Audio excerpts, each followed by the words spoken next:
processus à 4 volets. On commence d'abord à identifier les enfants non accompagnés, que nous abrégeons les enfants ENA.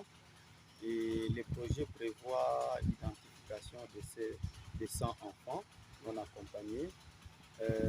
Après avoir terminé l'identification, il faut passer par la documentation, savoir l'historique du déplacement de ces enfants, comment ils se sont séparés de leurs parents, ils se trouvent dans un milieu hors l'affection parentale et maternelle. Et après la documentation, il y a aussi le tracing que nous appelons la recherche familiale. Et lorsque la recherche familiale est positive, nous passons par la réunification. Les enfants ENA, ce sont les enfants qui se sont séparés de leurs parents par des troubles des groupes armés, et surtout ceux-là qui ont quitté le Maniema, qui ont traversé la rivière Lika vers la zone de santé de Mbouloula. Il y en a encore d'autres qui ont quitté la zone de santé de Nouzou, donc le territoire de Nouzou, toujours vers la zone de santé de Mbouloula. Donc cette zone de santé de Mbouloula était devenue une zone d'accueil de tous les ménages déplacés. Et parmi les ménages de projet, à une durée de 9 mois, où nous allons réunifier 100 enfants et non accompagnés.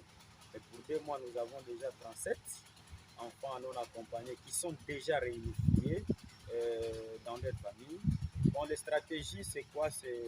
Nous avons une équipe très forte, l'équipe de la protection de l'enfant, en commençant par les chefs de projet, les superviseurs, les officiers, les agents sociaux et tous les autres qui nous accompagnent, les consultants, les psychologues, nous avons l'infirmière. Donc toute l'équipe, nous sommes vraiment unis et que les parents ont eu un sentiment d'émotion.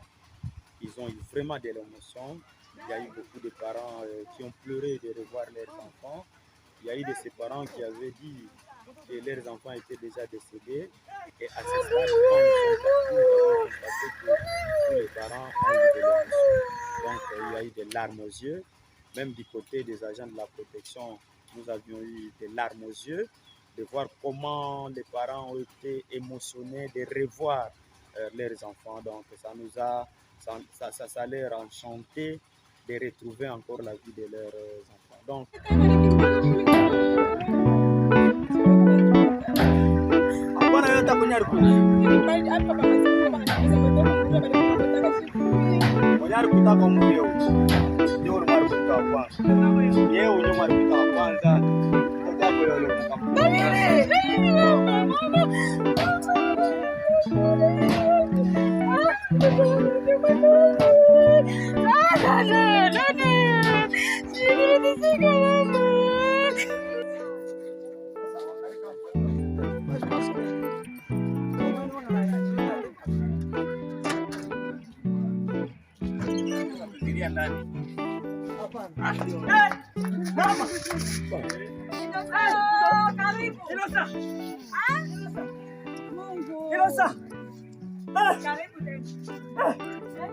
il y a eu la joie parce que quand vous retrouvez la personne de chair, que vous n'avez plus d'idée de savoir si du moins vous devriez vous rencontrer par surprise avec l'effort de la Caritas appuyé par l'UNICEF.